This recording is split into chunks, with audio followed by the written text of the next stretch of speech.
For today's video mga ka-idol ay magluluto po tayo ngayon ng chicken braised sweet and sour sauce.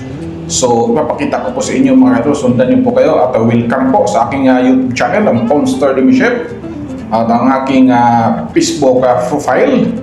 So tara, samahan niyo ako mga kaluto, ipapakita ko po sa inyo kung paano niluto ang ating menu for today, chicken braised sweet and sour sauce mga ka-idol.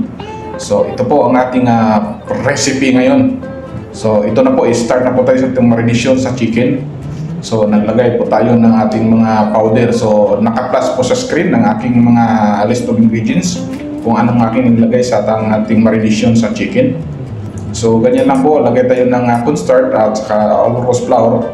So i-mix natin very well mga ka-idol until siya na mix yun, nakutin siya para ma-absorb ang marination sa ilalim ng chicken. At pagkatapos po, i-coated natin siya ng all-purpose flour mga ka-idol. So pagkatapos natin i-coated siya ng all-purpose flour, so ready na po tayo sa ating pag-deep fry. So yung pag-deep fry po natin mga ka-idol, ilutuin na po natin siya until golden brown ng color sa ating chicken. So yung tamang-tama lang yung inito, yung nakasan para hindi siya masunog mga ka-idol. So ito na po ang ating deep fry na chicken breast. So chicken breast, kinakat na po natin siya ng cubes mga ka-idol. So hindi gaano kalaki, tamang-tama lang yung size niya. Bite size lang mga ka-idol.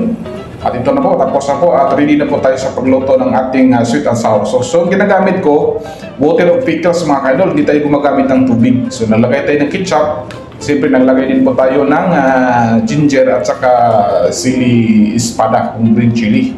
So halagay tayo ng honey mga ka-idol. So hindi ko minisure to mga ka-idol, in-estimate ko to. Basta yung taste niya mga sweet and sour, nag-aagaw yung tamis at saka yung asim. At siyempre lagyan din ng kunting asin. So nag-toppings na tayo ng spring onions mga ka-idol. So ito na po, patapos na ang ating sauce mga ka-idol.